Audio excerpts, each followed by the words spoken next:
మోకాల నొప్పులకు ఎటువంటి సర్జరీ లేకుండా ఎపియాన్ పెయిన్ క్లినిక్ అందిస్తున్న అత్యాధునిక చికిత్స.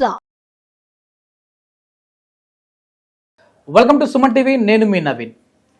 మీకు హై ప్రోటీన్ ఫుడ్ కావాలి అని అంటే చికెన్ తినండి అని చెప్పేసి కొద్దిమంది సజెస్ట్ చేస్తూ ఉంటారు. జిమ్లకు వెళ్ళే వాళ్ళు ఇది ఎక్కువగా కూడా తింటూ ఉంటారు. కానీ ఈ చికెన్ మిమ్మల్ని అంటే బాయిలర్ కోల్డ్ మిమ్మల్ని ప్రమాదపు అంచులకు తీసుకొని వెళ్తున్నాయని ఎంతమందికి తెలుసు? అసలు ఒక కోడి లైఫ్ స్పాన్ ఎంత, అదేవిధంగా అది గుడ్డు దశ నుంచి కోత దశకు అంటే మార్కెట్కి రావడానికి ఎన్ని రోజులు సమయం పడుతుంది, ఇలాంటి చికెన్ తినడం వల్ల ఎలాంటి హాని మన బాడీకి జరుగుతుంది అనేది న్యూట్రిషనిస్ట్ ఓం ప్రకాష్ గారిని అడిగి తెలుసుకుందాం. హాయ్ సార్, నమస్తే అండి. నమస్తే అండి సార్. బాయిలర్ కోళ్ళు సో ఈ మధ్య చూస్తే కార్తీక మాసం అయిపోయింది, చికెన్ షాపుల దగ్గర మాత్రం చాలామంది క్యూలు కడతా ఉన్నారు. కానీ మన ఆరోగ్యాన్ని అనారోగ్య పాలు చేసేది కూడా ఇదే అని చెప్పేసి కొన్ని రకాల ఆర్టికల్స్ నేను చదివాను సార్.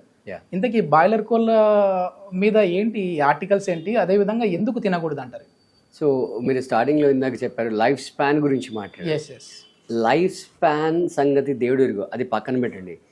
దానికంటే భయంకరమైన నిజం మీకు ఇంకోటి చెప్తాను. అంటే సాధారణంగా ఒక 10-15 years బ్యాక్ మీరు స్టోరీ అబ్జర్వ్ చేసినట్టయితే ఒక అమ్మాయి మ్యాచ్యూర్ అయ్యే ఏజ్ 14 years. ఓకే, బట్ అది కాస్త పడిపోయి 11 yearsకి వచ్చింది.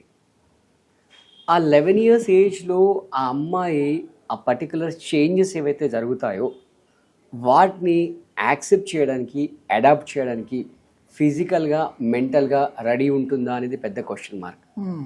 దానికంటే భయంకరమైన రీసెర్చ్లో తేలిన విషయాలు ఏంటంటే అమ్మాయిలు 4 సంవత్సరాలకి 5 సంవత్సరాల ఏజ్ ఉన్నప్పుడే మ్యాచ్యూర్ అవుతున్నారు.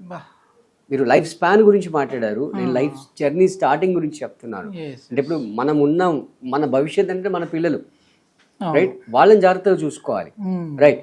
సో ఈ హ్యాబిట్ ఇది ఎందుకు జరుగుతుంది అంటే ఇదంతా కూడా ఒక చైన్ సిస్టమ్ అనమాట. ఈ రియాక్షన్స్ అన్నీ కూడా ఒక చైన్ సిస్టమ్ అనమాట.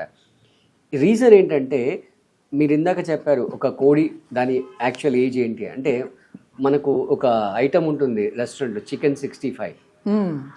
అది ఎందుకు వచ్చింది, దాని పేరు ఏంటంటే గుడ్డు నుంచి ఆ బిడ్డ బయటకు వచ్చి అది పొదిగి, అంటే గుడ్డు పొదిగి బిడ్డ బయటకు వచ్చి అది ఒక అడల్ట్ అవ్వడానికి 65 days పడుతుంది, రైట్? ఆ 65 days తర్వాత అది తినడానికి రెడీగా ఉంటుంది. అది అక్కడ నుంచి యాక్చువల్గా 6 to 7 years వరకు బతకగలుగుతుంది. ఓకే, 6 to 7 years వరకు బతకగలుగుతుంది. బట్ ఇప్పుడు ఏంటంటే అది గుడ్డులోంచి బయటకు వచ్చిన డే 1 నుంచే దానికి అడ్డమైన స్టిరాయిడ్స్ అన్ని ఇచ్చేసి కెమికల్స్ ఇంజెక్ట్ చేసి దాన్ని 30 daysకు పెంచేస్తున్నారు. అంటే 30 daysకి దాన్ని రెడీ చేస్తున్నారు.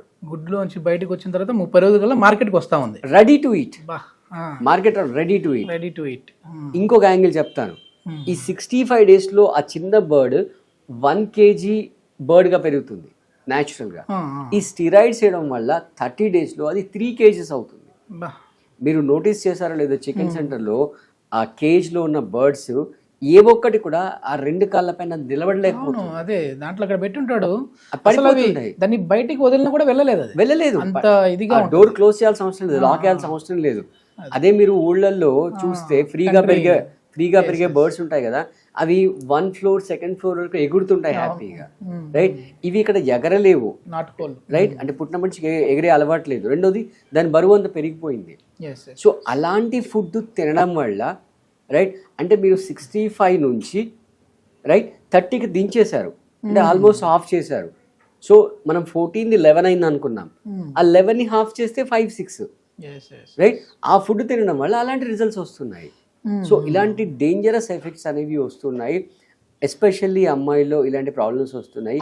అంత చిన్న, అసలు వాళ్ళకి ఏం తెలియదు ఆ ఏజ్లో, రైట్? అసలు ఆ ఏజ్లో వాష్రూమ్కి వెళ్ళడం కూడా తెలియదు. పాల ప్యాకెట్ల వల్ల కూడా ఇట్లా త్వరగా మెచ్యూర్ అవుతా ఉన్నారని విన్నాను సార్. అంటే పాలల్లో కూడా కొన్ని కెమికల్స్ కలుపుతున్నారు. ఆ కెమికల్స్, ఆ హార్మ్ఫుల్ కెమికల్స్ కలపడం వల్ల ఇలాంటి నష్టాలు అనేవి వస్తున్నాయి. సో మనం ఇంతకుముందు వీడియోలో మనం చెప్పుకున్నాం ఏంటంటే మనం న్యాచురల్గా పాలు చేసుకోవచ్చు ఇంట్లో. పల్లీల నుంచి పాలు చేసుకోవచ్చు, కొబ్బరి పాలు చేసుకోవచ్చు, క్యాష్యూ నట్ పాలు చేసుకోవచ్చు, బాదం పాలు చేసుకోవచ్చు. ఇవన్నీ మనం న్యాచురల్గా చేసేసుకోవచ్చు. ఇప్పుడు మరి ఈ రీప్లేస్ ఏంటంటే, ఎందుకంటే ఇప్పుడు చూడ్డానికి అయితే చాలా టేస్టీగా ఉంటుంది, అదే విధంగా టెంప్టింగ్ గా ఉంటుంది. చికెన్ లాలీపాప్స్ కావచ్చు, పిల్లలు ఇష్టంగా తింటా ఉంటారు. మరి రీప్లేస్ ఏంటి? ఇప్పుడు హై ప్రోటీన్ రావాలంటే ఎలాంటి ఫుడ్ తీసుకోవాలి? రీప్లేస్ కంటే ముందు ఇంకొక పాయింట్ మీకు చెప్పాలి. అంటే ఈ మధ్య కాలంలో ఇంకా grill chicken half boiled chicken, yes, right? అంటే ఈవెన్ మీరు ఆ చికెన్ తిన్నా కూడా మీరు 100-150 డిగ్రీ సెంటీగ్రేడ్ వరకు వేడి బాయిల్ చేస్తే చేయాలి. దాంట్లో ఏవైతే హార్మ్ఫుల్ కెమికల్స్ ఉంటాయో అవి నశిస్తాయి. మీరు ఆ గ్రిల్ మీద పెట్టడం వల్ల యాక్చువల్గా చెప్పాలంటే ఓన్లీ అవుటర్ లేయర్కి ఆ వేడి తగులుతుంది, అవును, సెమీ కుక్ అనమాట, రైట్? అదొక డేంజర్. ప్లస్ దాని మీద ఈ టేస్టింగ్ సాల్ట్స్, అజినోమోటో ఇవి వేస్తుంటారు, అది ఒక క్యాన్సర్ కారకాలు కూడా ఇవి రకరకాల. ప్లస్ కలరింగ్, అంటే మన ఐస్కి టెంప్టేషన్ కొరకు. సో ఇవన్నీ పక్కన పెడితే నేచర్లో అసలు విషయం చెప్పాలంటే అసలు మనిషి నాన్ వెజిటేరియన్ కాదు, మనిషి ఇస్ ప్యూర్లీ వెజిటేరియన్, రైట్? అది డీటెయిల్ తర్వాత మనం మాట్లాడుకుందాము. సో మనకు వెజిటేరియన్లో ఒక 100 ఐటమ్స్ ఉన్నాయి. మీకు చికెన్ ఒకటే నాన్ వెజ్లో ప్రోటీన్ సప్లిమెంట్ అని చెప్పుకుంటాడు సోకాల్డ్, రైట్? అంటే వెజిటేరియన్స్ బతకట్లేదా? వాళ్ళకి ప్రోటీన్ డెఫిషియన్సీ రావట్లేదు కదా, రైట్? ప్రోటీన్ పుష్కలంగా దొరుకుతుంది కదా. రీజన్ ఏంటంటే వెజిటేరియన్స్ చాలా ఫ్రూట్స్ ఉన్నాయి, రైట్? ఫర్ ఎగ్జాంపుల్ మీరు చరిత్రలో చదువుంటారు కోడి రామ్మూర్తి అనేవారు, రైట్? వారు మంచి ఒడిగన్సే రెజ్లర్ అనమాట, రైట్? ఇనుప గొలుసులతో ఆయన కట్టేస్తే గట్టిగా గాలి పీలిస్తే ఆ గొలుసులు తెగిపోయేవి. అండ్ అతను ప్యూర్ వెజిటేరియన్, ప్యూర్ వెజిటేరియన్. ఇప్పుడు మీకు కందిపప్పు ఉంది, ఫుల్ రిచ్ ప్రోటీన్ ఉంటుంది దాంట్లో, రైట్? పనీర్ ఉంది, రైట్? ఇప్పుడు మీకు చాలా నట్స్ ఉన్నాయి, రైట్? ఇప్పుడు ఒడిగన్సే పంకిన్ సీడ్స్ తీసుకోండి, సన్ఫ్లవర్ సీడ్స్ తీసుకోండి, రైట్? తర్వాత వాటర్ మిల్ సీడ్స్ తీసుకోండి, ఇవన్నీ కూడా హైలీ ప్రోటీన్ రిచ్, రైట్? మీరు వారిని డైరెక్ట్ తినలేకపోతే లడ్డూలు చేసుకొని తినండి, పిల్లలకి అలవాటు చేయండి. చాక్లెట్స్ ప్లేస్లో వీటిని రీప్లేస్ చేయండి, ఆ లాలీపాప్స్ ప్లేస్లో వీటిని రీప్లేస్ చేయండి. సో ఇప్పుడు ఆ 4 years ఏజ్లో అన్న అమ్మాయికి అసలు సరిగ్గా వాష్రూమ్కి వెళ్ళడం తెలియదండి, మదర్ దగ్గర నుండి నేర్పించాలి. ఆ ఏజ్లో అమ్మాయి మ్యాచ్యూర్ అయితే పరిస్థితి ఏంటి? అసలు ఏమన్నా తెలుస్తుందా అమ్మాయికి? 14 years ఉన్నప్పుడే మ్యాచ్యూర్ అయితే తెలియదు, మదర్ దగ్గర ఉండి అన్ని చూసుకోవాల్సిన పరిస్థితి ఉంటుంది. అలాంటిది 4 years 5 yearsలో అసలు మ్యాచ్యూర్ అయిపోతే అసలు పరిస్థితి ఏంటి? రేపు ఫ్యూచర్ ఏంటి? వాళ్ళ లైఫ్ ఏంటి? ఆలోచించండి. సో ఇవన్నీ అవాయిడ్ చేస్తూ ప్రోటీన్కి చాలా సోర్సెస్ ఉన్నాయి. మీకు నిజంగా ప్రోటీన్ కావాలా, రైట్? హెల్త్ కావాలా డిసైడ్ చేసుకోండి. ప్రోటీన్తో పాటు హెల్త్ కావాలా డిసైడ్ చేసుకోండి, రైట్? డిసైడ్ చేసుకొని అలాంటి హెల్దీ ఫుడ్ తినాలి, అంతేగాని ఏదో ఎక్కడో ఎవరో చెప్పారని చెప్పి ఆ ప్రోటీన్ ఫుడ్ని తినడం, ఆ చికెన్ని తినడం, ఆ హాఫ్ బాయిల్డ్ చికెన్, ఈవెన్ ఇంకా మళ్ళీ చికెన్తో పచ్చళ్ళు పెడుతున్నారు, పికిల్స్ పెడుతున్నారు, నాన్ వెజ్ పికిల్స్. దాంట్లో ఇంకెంత ప్రిజర్వేటివ్స్ వాడతారు చూడండి. నిల్వ ఉండాలి కదా, నిల్వ ఉండాలంటే ప్రిజర్వేటివ్స్ కలపాలి.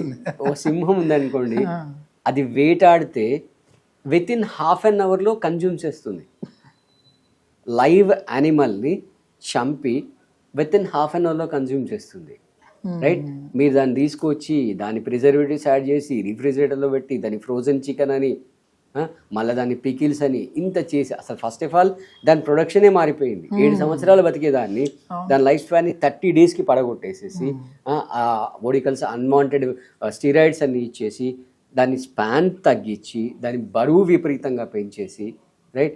అంటే మన ఫుడ్ని అంటే ఇండైరెక్ట్ కాదు, డైరెక్ట్ మన బాడీలోకి స్టెరాయిడ్స్ ఇస్తా ఉన్నారు. ఎగ్జాక్ట్లీ. సో దానివల్ల ఈ క్యాన్సర్ కారకాలు కూడా అటాక్ అయిపోతూ ఉన్నాయి. పిల్లల్లో ఈ మెచ్యూరిటీ అనేది ఏజ్కి సంబంధించి కాకుండా చిన్న ఏజ్లోనే ఈ విధంగా అవుతూ ఉన్నారు. సో నిజంగా చాలా బాధాకరం సార్. సో తినే వాళ్ళను మనం ఎట్లాగో ఆపలేము, తినకండి అని అయితే చెప్పలేము, కానీ జాగ్రత్త. ఒకవేళ తినాలి అనుకునేవారు కూడా ఎక్కువ బాయిల్ చేసుకోండి దాన్ని, ఒక 100 కావచ్చు, లేదంటే 120 కావచ్చు, ఈ డిగ్రీస్ వరకు బాయిల్ చేసేసేయచ్చు. లేదు మేము పూర్తిగా దాని నుంచి దూరంగా ఉండి వెజ్లోనే మంచి ప్రోటీన్ కోసం చూస్తూ ఉన్నాము అని అనుకునే వాళ్ళకి సార్ ఇప్పుడు కొన్ని పదార్థాలు చెప్పారు. సో కందిపప్పు కావచ్చు, తర్వాత పన్నీర్ కావచ్చు, మష్రూమ్ కూడా హై ప్రోటీన్ ఉంటుంది సార్. మష్రూమ్ కావచ్చు, ప్లస్ మన నట్స్ అన్ని కూడా నట్స్.